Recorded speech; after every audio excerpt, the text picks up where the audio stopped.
A short summary of what has happened in the last episodes. Last episode was pure chaos. After our leader got kidnapped, who was also Victor's lover, all hell broke loose. And the colonists not only neglected keeping the colony running, but also had tantrums attacking each other almost daily. In the end, it slowly calmed down and everyone is now ready to build up this colony to success. But will they be able to control their emotions for now? I would love to say we are off to a good start, but when the first thing you see is that your prisoner Rolf from the transport crash earlier has just starved, the day doesn't start well, at least not for Rolf, since we have something to eat for now. Thank you, Rolf. Everyone was so busy having tantrums and trying to turn each other into meals that they totally forgot that this colony doesn't run on its own. But let's not stick to the past, but look into the future. We really need to get our colony and our food production going so we can escape the circle of tantrums and breakdowns. First, we need to strengthen our religion. Friends, us next.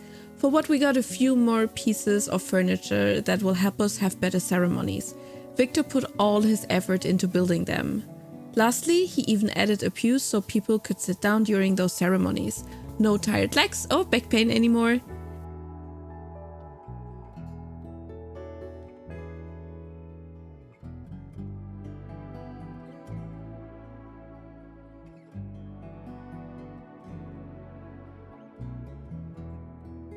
When trying everything out, by having a harmony jubilee, it actually resulted in a fun event. Unfortunately, it didn't trigger a colonist joining us, but we're in a good way with this. The makeshift hospital from earlier was converted back into a bedroom again.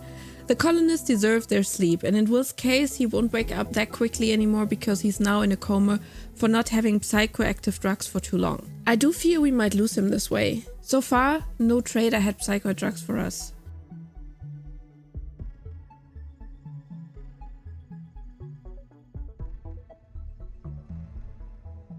We still have occasional risk of breakdowns like Chili here, who decided to take a walk to get to our thoughts. But it's already a big improvement from how it was before. The ambrosia is growing nicely and the colonists keep farming on it on their own. I decided to send Victor hunting a little more because we can't rely on raids providing enough food for now. Making people starving less will improve their mood, so it's a little effort for a lot more peace in the colony.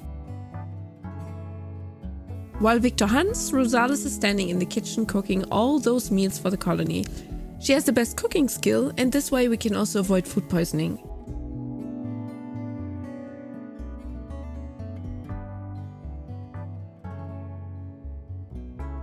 When Victor came back, he decided to repair everything that was damaged during one of the many tantrums. I don't even remember who had this one. After that, he visits Shiseth's grave, probably thinking about the things that could have been avoided. The big cleanup of the main room has started. Victor finally moves his bed into the new room in the mountain and puts a nice wooden floor in it. While at it, I decided to give the whole base a wooden floor, because there's no reason not to. It will improve the look of the room and the colonists will feel happier. The colonists look like little ants working together and filling tile to tile with wood.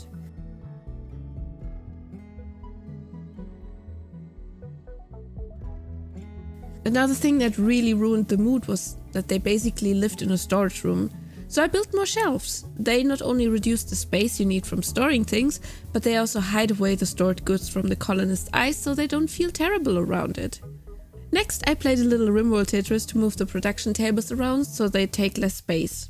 More open space means we can place more religious furniture to improve our ceremonies.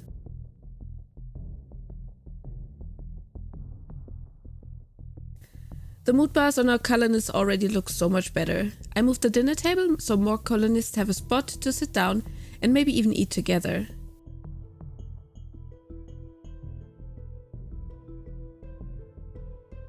While I felt really good about myself and the progress I made, Victor got the flu.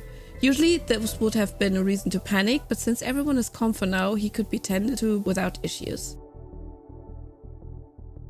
I did place a medical bed into the clean kitchen as planned earlier to have a better treatment quality, as both the kitchen and the hospital have improved quality with a cleaner room.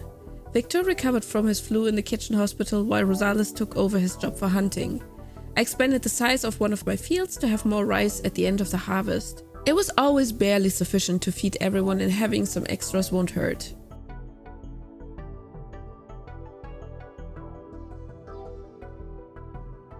And while I was doing it, a transport bot crashed on our colony and a colonist named Bardoabra was lying injured on our land. I decided for now to not recruit him because I didn't want to endanger our religion again. Also, if we heal him and he leaves our map healthy, our relationship with his colony would improve.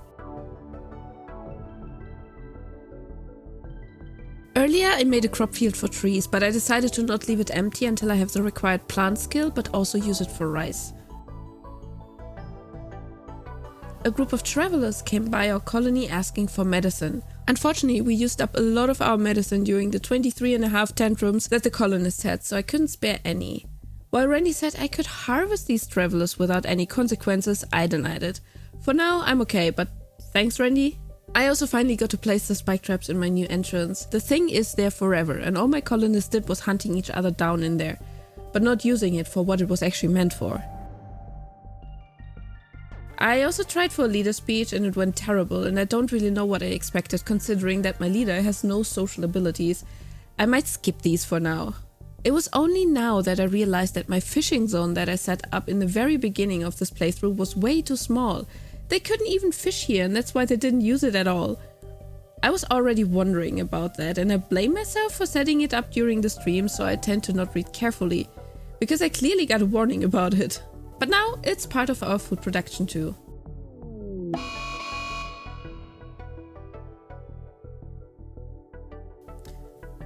One thing that's out of my control was raids.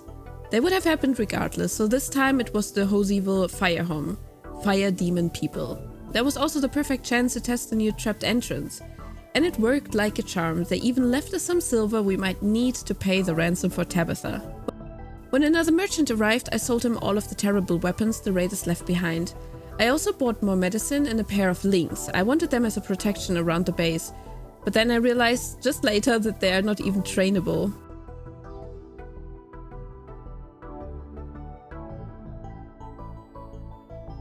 A manhunter pack arrived at the colony and it was Yorkshire Terriers again. I have no idea what Randy's deal is with Yorkshire Terriers, but this is like the third Yorkshire Terrier manhunter raid I have. Randy got me another quest. If I house 2 prisoners, I will get a new colonist. I thought this might be a good way to get more helpers, and I also hope that in 14 days I have my religion figured out. I built a second prison cell so I could have them both apart from each other and accepted the quest.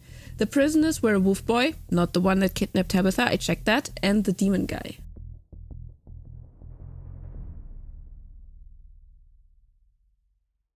A thunderstorm had set the forest around me on fire, and one of the fires endangered my northern wooden wall yet again. I did have to replace it already once because of fire, and I didn't want to do it yet again, so Maria and Rosales kicked out the fire close to the wall. One of our previous captured prisoners ended up in an execution ritual to boost the mood a little bit. Since that went fine, I also thought it was smart to start another Harmony Jubilee, but people found it quite boring and I didn't get another colonist again. Sad times, but we need to keep trying. I decided to now, better late than never, set up electricity with a wooden generator. While building new walls, because you can't put cables into raw rock walls, I got another quest, this time from the Shattered Empire. They asked for some help for the next 6 days. I thought about it a little, but then, since I want to build up Maria's standing with the Empire, I sent her to work with them.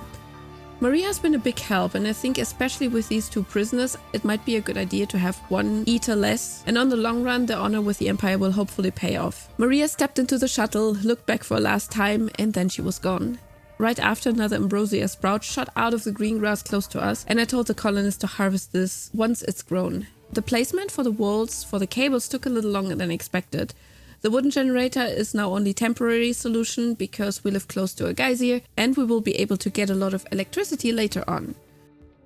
Right after, the pig people raided us, but again it was just 1 person, but this one brought weapons for our colony, so Maria will be very happy to see this once she's back. While we had a little bit more peace in this episode than in the episodes before, we don't know what is happening next. We don't know. Will we be able to rescue Will from his coma? Will we see Tabitha again? And how does the future of our colony look? Stay tuned for the next episode, and thanks for watching!